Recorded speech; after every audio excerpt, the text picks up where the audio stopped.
You must battle through 4 enemy classes from Earth and another dimension, and even the government will be trying to track your ass down. Everyone won't stop until they hunt you down, put your ass behind bars, or kill you and everyone you love unless you brutally kill them all. But secretly, you just want to live your best life. And if you watch till the end, I'll show you how to beat literally everyone in Deadmount Deathplay, the final chapter. This kid will be forced to battle 4 deadly opponents across the criminal and good guy world. Corpse God here is a necromancer sorcerer from another world with a secret power he doesn't even know about. He keeps finding himself knee-deep in shit, and it only gets worse. About to go through the craziest reverse isekai journey ever, traveling to Earth by accident. He reincarnates into this recently deceased 16-year-old boy named Polka. Now coming back to life in this unknown world, he worries someone from his world knows he's here, since they just tried to kill this body he arrived in. So he sets off to stop them first, so he can finally live a peaceful life. He quickly makes friends and stays at this gang leader's building, one of many she owns, named Clarissa, and teams up with some mains from her crew, Takumi, this assassin named Misaki, who he accidentally turns into a zombie,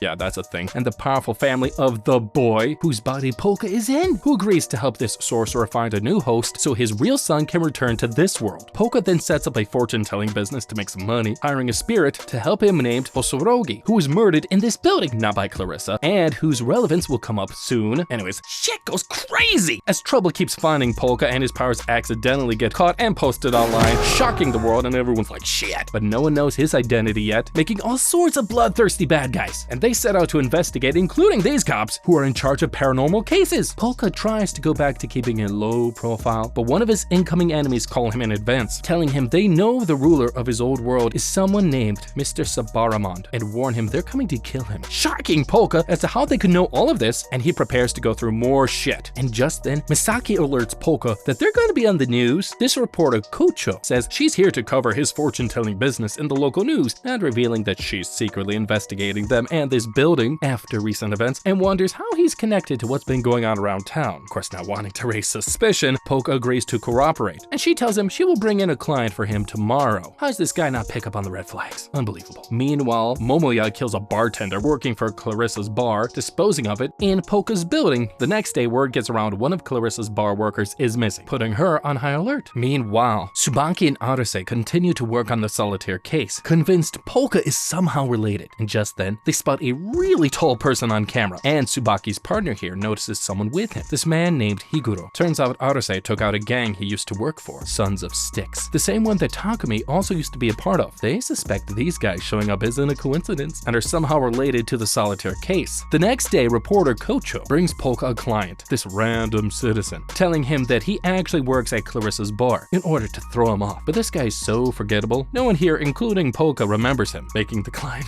really sad. He plays along too, telling them his problems, that his coworker has gone missing, asking Polka to find him. But when he sees the soul of the missing coworker behind this guy with his head cut off, and it tells him he was murdered, yeah, that changes things. Meanwhile, back at Clarissa's bar, she gets word that one of her employees is missing, thinking someone is trying to go after her, or Polka, putting everyone on high alert. Nearby, Tsubaki and Arase head to Polka's building to ask him some more questions about the solitaire case, but these other cops show up, saying they're from Police HQ, and are here because they received a tip that a criminal is hiding out in this building. Interesting coincidence. Meanwhile, Higuro and Momoya watch all of this in the distance, surveying Polka's building, and hear on orders of someone mysterious named the Mastermind.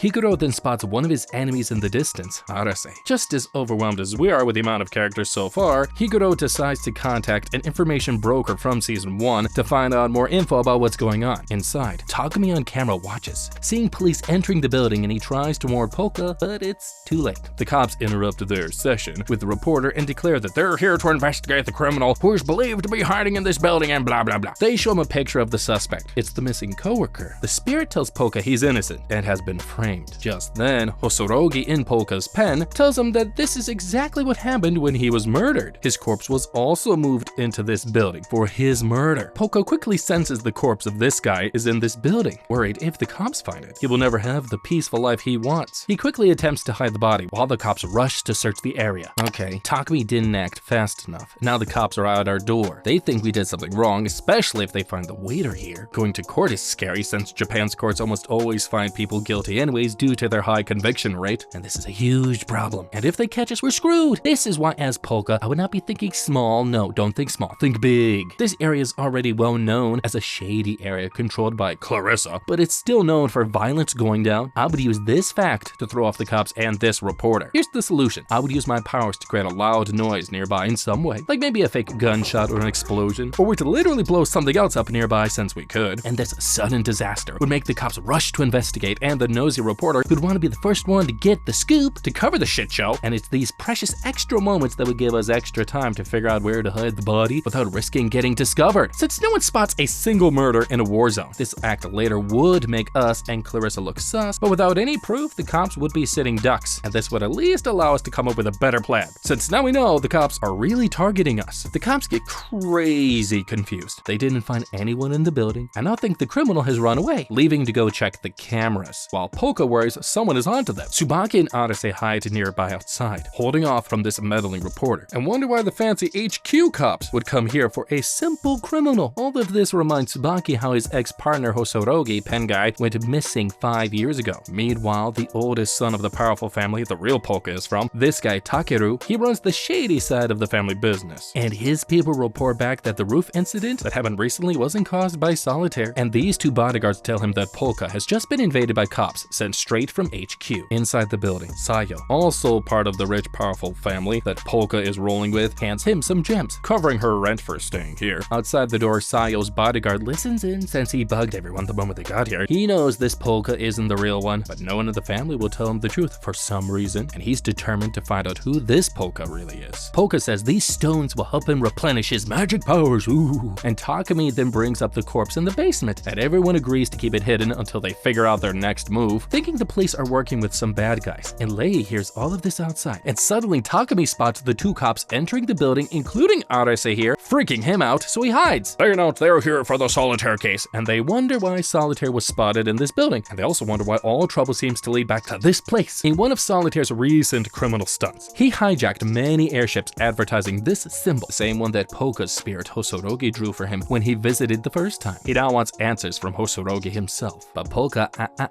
doesn't trust him yet and wants him to prove he's not a dirty cop like the others, reminding him the answers on the piece of paper that Hosorogi drew for him the first time he visited. And to prove his loyalty, he should explore what the paper means first, not telling him that this symbol is from his homeworld, but having someone else like Tsubaki help him chase down leads for free is never a bad idea. Later that night, Takumi heads back to his place, but Higuro and Momoya pay him a visit. They know he works for Clarissa and start torturing him. They ask him how he managed to get rid of the dead body they planted in the building, because they need the cops to find it there, and reveals their boss, the mastermind, is willing to do whatever it takes to destroy everyone in there. Takumi keeps Polka's powers a secret, not saying anything. Misaki then busts in to rescue him. Clarissa and her agency have figured out what Higuro is up to, and she's here to stop him. Momoya goes to handle her, figuring out that she has way too much power for a little girl, but he manages to cut her in half, killing her, or so he thinks. Higuro gets a call from the mastermind and reports to him their plans will be delayed, but under the protection of Sabaramon, they will not fail. They kidnap Takumi and haul ass to torture him some more, just as Misaki comes back to life, but has now evolved into a vampire larva. That's a gross name, because Polka used the gems earlier to transform her into a new species and a better bodyguard for the team. Reaching this abandoned warehouse, Higuro tells his old gang partner Takumi that he's now partnered with Momoya, a man from a ruthless assassin clan, the same one that cut off all of Lei's limbs years ago. Oh yeah, his current hands and legs are fake, just so you know. Not realizing that Lei himself is actually listening in, because he planted listening devices on literally everyone in that building. But he spots Momoya, gets nervous because of what his family did to him last time. He considers leaving, but he thinks if he saves Takumi, then this fake Polka will owe him one. Higuro asks a final time where they hid the body, but Takumi holds out and tells Higuro that Takeru and old man Rozan's family will never let him off the hook for this, but Higuro says someone known as the mastermind will solve everything, and starts brutally stabbing him again and again with a screwdriver, screaming. It's intense.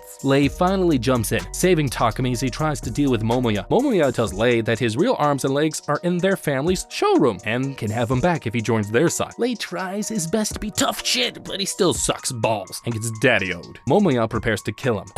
Lei's decision to confront the same people who defeated him was dumb as hell and shows a lack of strategic thinking on his part. They know his fighting style and tactics, and this guy's known to have a real bloodlust for combat, making him incredibly dangerous, and Lei risked his life unnecessarily. If I was him, I would have realized that there's a different strategy that would have been needed to outsmart and outmaneuver the enemy. So here's the solution. You gotta rely on a plan from Sun Tzu's The Art of War. I would have prioritized a plan that relied on flexibility and adaptability over brute force, because why would you do that? By showing up in a getaway car we parked a little down the road. I would then target Momoya's weaknesses, like his eyesight, using deception and misdirection to gain the upper hand, placing 2 phones with 1 and 2 minute set countdown timers on the outside of the warehouse. The first one going off means Momoya would be forced to check it out, leaving Higuro alone. And the second one going off a minute after would also distract Higuro now from potentially killing Takumi before we get to him. Oh, and this would be fun. Shutting down the warehouse lights would further disorient everyone and would render Momoya's sharp eyesight ineffective in case he returned to Takumi's location earlier. And this would have allowed me to execute the rescue mission to come down and save Takumi swiftly and effectively, getting him to the getaway car parked nearby and allowing us to bounce. By doing it this way, we could have achieved everything. We could have saved our allies while minimizing risk and ensuring our survival, because trying to defeat these guys right now is dumb as hell. Misaki finally catches up, saving useless Lei from death. Higuro sees her fine and knows something crazy is going on. He remembers the mastermind told him to report if he saw anything that violated nature's law, which means he must know something. Momoya shows off his full moves, revealing his long legs and zips past Misaki, slicing her, but she seems fine, but her clothes have been cut. Lei also realizes that he can't hear her heartbeat at all. Suddenly Misaki shows what she really is, transforming into a flock of bats to attack, and quickly manages to injure Momoya, coming up with a final plan. She tells Lei to create a distraction. She launches at Momoya, but he grabs her, splitting her body apart, just as Lei jumps through it, landing the final blow with his fingers, taking him out. But Lei wonders what actually happened since it was too dark to see anything. Meanwhile, Higuro escapes the area, leaving Momoya, and reports what he saw to the mastermind. Ooh.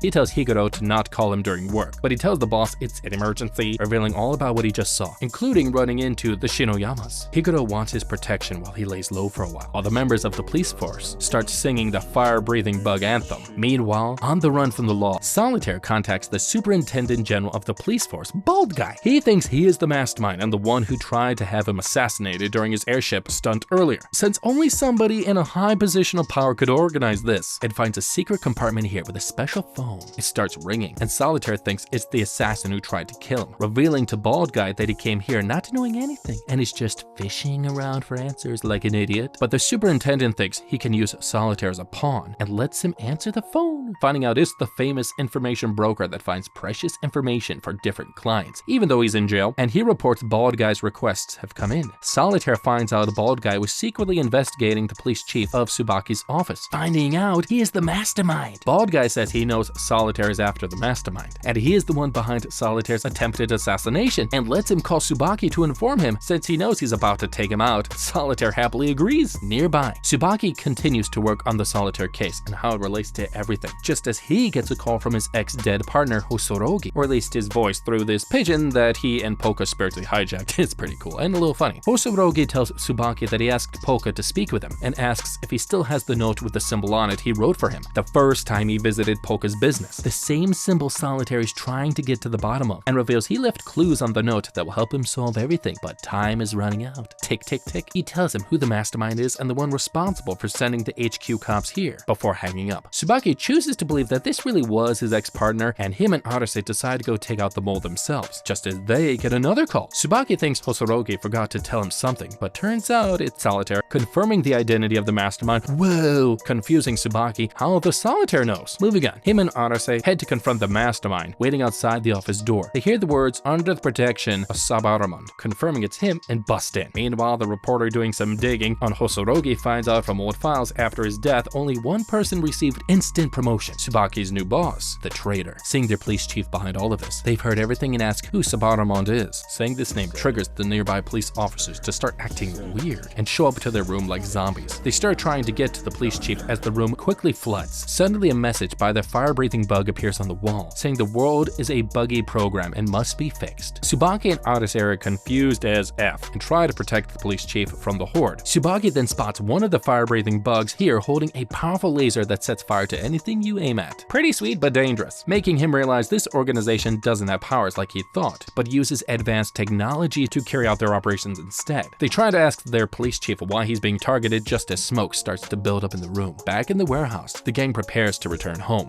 when they hear a group singing outside, and it's getting louder. It's the fire-breathing bug, and they've surrounded the place. But a terrifying group of assassins also show up along with their leader, Majiri Agakura. Cautious, the fire-breathing bugs let them through. Inside, Lei senses something dangerous coming, just as Majiri shows up behind him. Lei tries to attack her but gets his arm cut off for the second time. It's Momoya's sister. She tells him if he joins her group, will give him back his real limbs. Misaki tries to attack her but realizes she's super powerful. Impressed, she also invites Misaki to join her squad, but she says nah. Momoya coughs up blood, making Majiri realize they can't take these guys out just yet, and says they will meet again soon, rescuing Momoya instead. Misaki can sense that this woman is stronger than even Polka. Back at police headquarters, smoke quickly fills the room with Tsubaki and Arase. Police chief then says the fire-breathing bug now knows his identity. Taking out this thing to eat, he transforms into this monster. These two just stand there confused, just as the door breaks down, trapping both of them between these two enemies. Okay, these two reckless behaviors is about to cost them their lives, but in reality, there was a simple, step-by-step solution to deal with these enemies. Being trapped from the inside means there's no good way of escape, and if they don't do something soon, they're gonna be screwed. If I was them, I would have first worked on barricading the entranceway completely so we could have focused on stopping the primary threat in front of us. Deal with what's in front of you, okay? Locking the doors might have been enough to stop one person, but definitely not a horde of freaking weirdos. Using this shelf here, I would have moved it to block the doorway while our partner handled watching this guy. From here, I would have then called anyone on our team for help because we need help, even if we didn't know how many people in the building were like this, because everyone here was basically a zombie servant, and having anyone coming to us who wasn't would have been a step up. Securing the doorway means I would have then been able to focus on our main target. Since this guy's way stronger than us, I would have worked on coordinating a double assault with my partner, using the Death of 1,000 Cuts attack. Now here's why. He outmatches us in terms of raw strength, but by disabling him bit by bit, this would allow us to realistically bring his threat level down to more and more as time goes on, taking out the eyes first as a team, instantly blinding him, as well as discombobulating his ears in some way. This would have thrown off his senses for at least a few minutes. From here, we would be more free to try and take out his knees. And if there are any sharp items in the room or on us, we could work on slicing his Achilles tendons, or tendons on him that control movement in the body. And by one, we could work on making him as non-functioning as possible and be able to effectively stop him without going against his strength at all, giving us more time and breathing room to figure out our next move without being overwhelmed. Meanwhile, Polka waits for Takumi and all to return, but notices a violent storm start in the city, not realizing that some horrifying people from Polka's world have just arrived, and they're scary. And these visitors think they now know whose powers those hands online belong to. Back to the police station. I know there's a lot going on, but bear with me. Tsubaki and Arase's partner, blonde guy, Yatsu, comes to rescue them,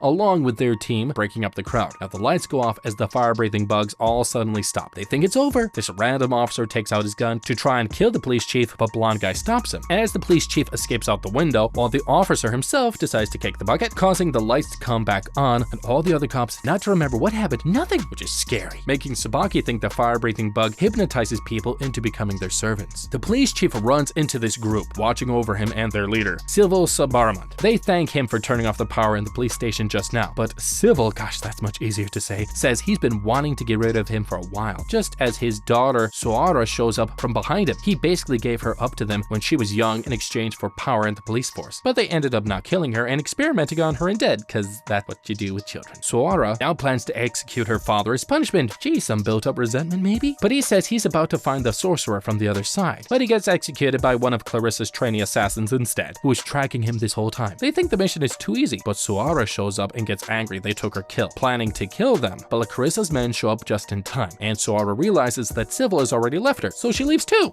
Whoa, that was close. Clarissa then shows up to Polka's place, where he uses his powers to summon the police chief's soul to question him. He recognizes Clarissa as the one who hid Hosoroki's body, and she reveals she did this because he was planning to frame her. She asks him who he's working for, but he doesn't say. So Polka uses his magic on him, forcing him to reveal he's working for the bastard children of Sabaramont, and realizes Polka here is the sorcerer from the other side that he's been looking for. Thinking he's completed the job, Polka also senses all the pain his child Soara went through, pissing him off. He's about to destroy the police chief's soul, but the Emperor's soul from Polka's world stops him, confusing Polka how he is here because he didn't summon him. Okay, little backstory. The Emperor from Polka's world was kind to Polka in his lifetime and says the Empire will always stand by him, despite everyone thinking he's evil and unlucky shit always happens to happen to him. Yada yada, it's whatever. Returning to Tsubaki's group, he orders his team to find the police chief and look into Hosorogi's clues on the paper he gave him way back, smoking out everyone related to Sabaramont and the corrupt police force. Back on the roof, Polka misses the kind Emperor and he takes over doing his dirty work, destroying the police chief's soul, and Clarissa tells Polka that she found out about the dirty police chief because this random old old guy from Tsubaki's unit, helped her locate him some time back. Because long story short, Clarissa's grandfather saved his wife some time back and blah blah blah blah, and also because he cares about Tsubaki and his unit and thinks they aren't ready to handle a crazy case like this just yet, so yeah, he's willing to play a little dirty. And Lei gets new hands from Sayo cause she has some extra lying around for her favorite bodyguard. Isn't she nice? Elsewhere, Hikaru tries to go into hiding but gets kidnapped by the fire-breathing bugs. And Solitaire, they think he's happened to learn the identity of the fire-breathing bugs and suspects he has been working with Police Chief, aka the man who tried to kill him earlier. Hikaru tries to act like he's innocent, but Solitaire can sense he's evil and says his partners here, the firebugs, are concerned with this symbol. They know this symbol is connected to something known as Sabaramon, but finds out Hikaru has no idea what the name means. He then decides to work with him, and they say they will figure out the secret of Sabaramon together, cause teamwork makes the dream work. Elsewhere, the Shinoyama's shady oldest son, Takeru, gets updated from his people about what's happening with Polka's group. You know, Takumi running with the enemy and Solitaire's antics, infiltrating the police station, all that jazz, because they've basically been watching everything. And recently, a number of their city lookouts have also been getting attacked, with their phones being taken away, and Takeru thinks someone is looking for information they might know. The next day, Lei calls his master an OG ruler of the Shinoyama's, old man Rozan of the Shinoyamas, giving him updates on his kids. He tells Lei that Polka will fix his arm for good, but Lei doesn't trust him. Polka then confronts Lei and says he knows what he's been up to and that the house has been bugged and wants to fight Lei while old man watches. So Lei eagerly accepts, preparing to expose him, and he's like, haha, I'm gonna do it. But we know how this is gonna go. So Polka shows off his true powers instead, summoning this dual-fanged tiger, and oh my gosh, it looks so freaking cool! I love it so much. And Lei finally sees that Polka is not from this world. Yeah, gee, I would think so, telling him who he really is. He says he's done wanting to live a peaceful life, knowing that he must take out his enemies first, revealing he was actually testing out Lei's capabilities just now and wants to give Lei a new arm in exchange for making an alliance with him, and also shows him the real Polka that's been in the shark toy this whole time. Lei agrees to work with him in preparation for the incoming battle ahead, because that's happening apparently. Polka's fortune-telling shop then opens up for another day of business, but on this day, Civil and her group pay it a visit, knowing this building is where the magic hands were spotted, but they don't know by who. The public thinks Solitaire's behind it, but they don't believe it because Solitaire always wants an in-person audience, and they want to see if this fortune teller is real or a fraud. Civil's turn gets called and he goes to meet Polka, but he is shocked to see how many souls this person is surrounded by, noting they're obsessed with him. Polka puts a spell on his face to hide his true reaction, and Civil asks to know his fate for the next 100 years, asking if someone committed a horrible crime, if those related to the criminal should also suffer, revealing he is being hunted by a dangerous group and wants to find them so he can destroy them, thinking killing them is justifiable. Polka wonders if he's evil, and Civil dares him to look into his soul to find the answer. Worried what might happen, he uses his powers to summon ghosts and scare the other customers away, noting that Civil can't see his powers, allowing him to unleash more of his power, touching Civil's soul. But Civil feels a strange sensation and wonders if Polka is from the other world like him. Civil tells Polka he felt something strange just happen, and Polka says for him to find the answer, he needs to dig deeper. But that's when one of Civil's minions, Lulu here, says she can sense it's not safe here and begs for them to leave, while Polka spots a high-ranking stone above her head, realizing a powerful chancellor, Imperial, from his world had the same one and suspects this girl has the power to hear spirits. Just outside, reporter Cho is looking around for an interview story, but sees this man staring at Polka's building and thinks he's interested in the Solitaire case, not realizing he's working for Takeru and the Shinoyamas. Takeru thinks this reporter can help them get information, so he directs his man to play along with her. She leads him into the building to chat, but the bodyguard smells someone here wearing the same perfume as Takeru's injured guard. Seeing Soara leave Polka's room, he attacks her, confirming her identity as the one who has been attacking all their men and stealing their phones. So the two start throwing hands, while Misaki tries to get reporter Cho out of the building, but she gets in a picture of the event,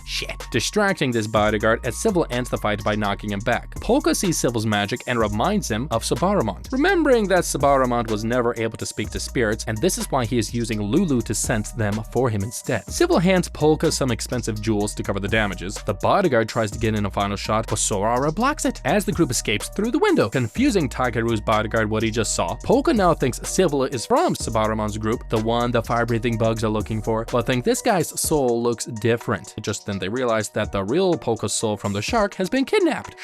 Lulu from Civil's group says she could sense something was special about this shark, but she doesn't know what, making Civil here think this shark could be the real Polka, while the Polka he met could be under the influence of a visitor, and thinks he should advertise his presence to find and destroy the only thing currently in his way, the fire-breathing bug. Not spotting Polka's little eyes here tracking their movement, Takeru's bodyguards show up with Takeru on the phone and warns him Civil's group is dangerous and wants him to use his powers to find them. Polka agrees and says he needs 3 days to prepare. Solitaire, because Civil's group is horrifyingly powerful, and Lulu has enough power to kill everyone in the city. Takeru secretly orders his men to keep watch on Polka and find Civil's group himself in the meantime. Back at Solitaire's spot, he then shows Higuro what he's been up to for the last few hours, revealing he used Higuro's face to deepfake a video he just made and posted it on his website, asking people to call in if they find anyone named Sabaromon. Higuro then realizes the video has gone viral and freaks out because his identity is no longer private and wants to leave the city as soon as possible. Didn't think that through, did ya? Back at the police station, Tsubaki starts to think the fire-breathing bug is older than anyone thinks and finds a police report from 100 years ago of a huge fire that happened in Shinjuku, where a lot of young kids died, but wonders why there's no record of it in the media. Arase then sees Solitaire's video he just posted and thinks he must be connected to Sabaromon's group. Now, while Polka gets ready to get back the real Polka, but he needs to buy more gems to create more magic shit first. But he doesn't want to ask for old man's help. Also, Lei vents to Polka, let his employer down, but also bitches how he never liked the real Polka because he took his privileged life for granted and blah blah blah, and this is why Lei's been acting like a sour prick this whole time. Get over it, man. The next day, items in the street start to levitate and people think this is the work of Solitaire, but the police think, nah, this isn't him. While Solitaire himself thinks someone is trying to copy him to get his attention. And turns out it's Lulu behind all of this, as Civil and gang find Solitaire and want him to help them. Showing their emblem from the other world, the same one Solitaire has been looking for this whole time, they declare they are related to Sabaromon and want Solitaire to help them advertise this to the world. They know Solitaire has been looking for real magic his whole life, showing Lulu's power. He agrees to their demands under the conditions he survives, just as the fire-breathing bugs show up and surround them. Elsewhere, the cops track down the area where the fire happened 100 years ago and see the new owner bought the land but hasn't lived here since, and it's a little suspicious. And Tsubaki now thinks Solitaire and the fire-breathing bugs are working together. And now, a massive fireball appears above Civil's group, scaring Solitaire since he's a little too close and he decides to run away, but Civil puts it out and claims he knows about the fire-breathing bug's true identity. He says 100 years ago, his affiliates performed experiments on 18 humans to give them special powers, but they decided to burn all of their test subjects for secrecy, but only recovered 16 bodies, and thinks there's 2 survivors. He tells the fire-breathing bug group that they're using innocent people to take him down, but the group tells Civil that they also think they are evil and will free these people and destroy themselves once they destroy the organization. Civil prepares to take them out, but they create a distraction and disappear. He thinks they were just testing his combat capabilities in preparation for a real fight later. Soara manages to catch Solitaire and wonders why he visited Polka at the building way back, but he escapes, saying he likes Civil's group because they're unique, but tells them he has a busy night ahead and leaves. Soara realizes Civil's powers are different, and he tells her that he was actually created as a vessel for Sabaromon, but he never ended up using him, so the organization ended up labeling Civil as a failure. Up until now, his magic abilities were limited, until Polka touched his soul, unlocking his potential, revealing he's now about to get a lot stronger. But he thinks he doesn't belong in this world and wants to return to the other side. And just then he gets a call from someone he's been working with this whole time, the grocer, who's playing all sides, like a true capitalist. He tells Civil that he's obtained information that he asked on about the Shinoyamas, and what he found out is crazy. Later, at Polka's building, Civil enters without warning, claiming he snuck in using the underground passage where Polka hid the corpse from the cops.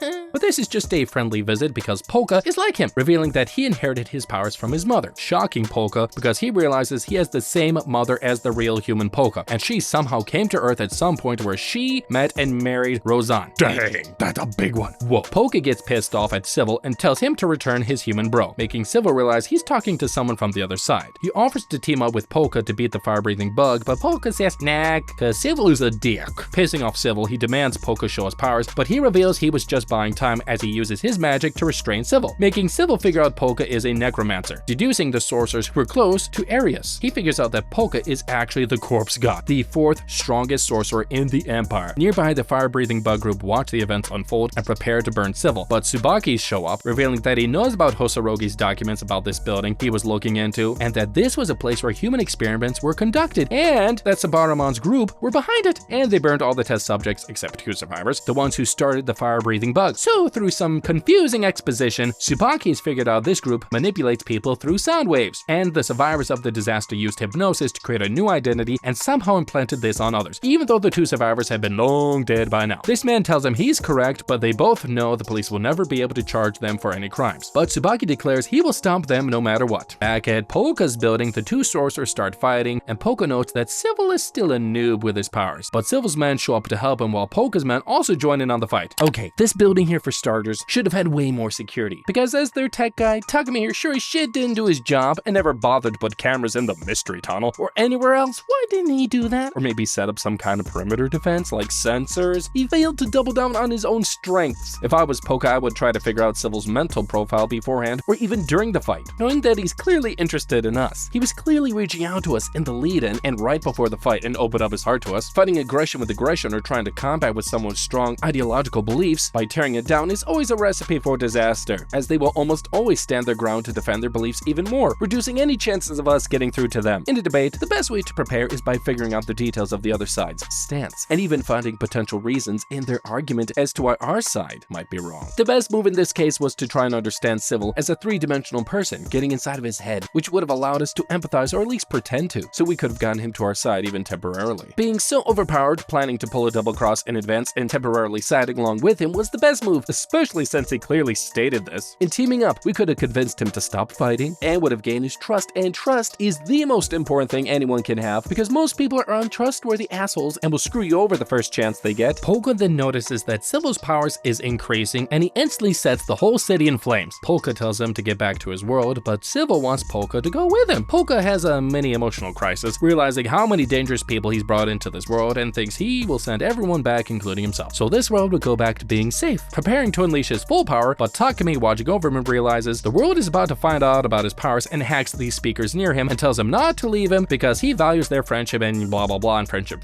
and all that good stuff, and offers to help Polka achieve the peaceful life he always wanted. Hacking into the city, he turns off all the lights and cameras and says, "Go to town, bro!" And Polka's like, "Alright," cracks his knuckles and gets to work, allowing Polka to use his powers freely. Using his gems, he's able to increase his powers, and Civil wonders where he got money to pay for gems, since unlike their world, gems in this world are expensive. But Polka says his friends chipped in and bought it for him.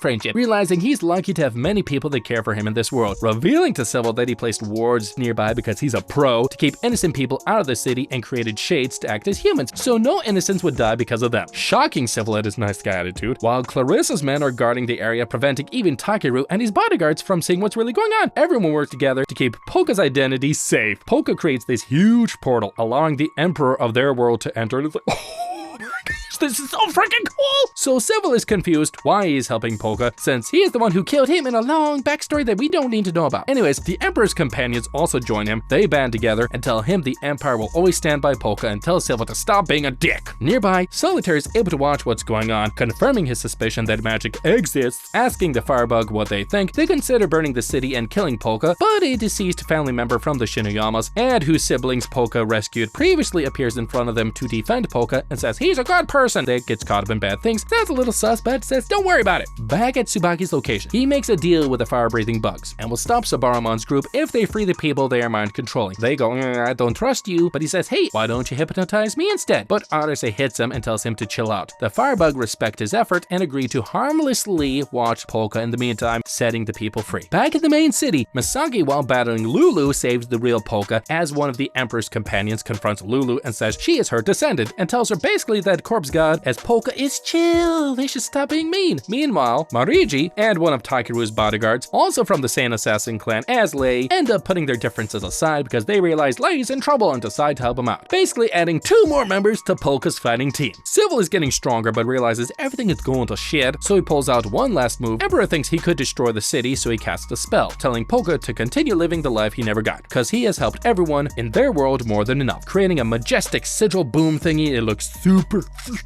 cool, I love it. Completely mogging Civil with his swag as light covers the city. Civil is mortally wounded, but Polka, he's so nice, uses the gems to heal him, shocking Civil that anyone would want to save his douchey butt. He then realizes the world isn't such a bad place and everyone then becomes friends. Polka continues to keep living in this world, determined to keep the peace with all of his new friends. The end. But what do you guys think about the video? Don't forget to like, subscribe, and leave a thumbs up down below. And as always, don't forget to check out our How to Be playlist.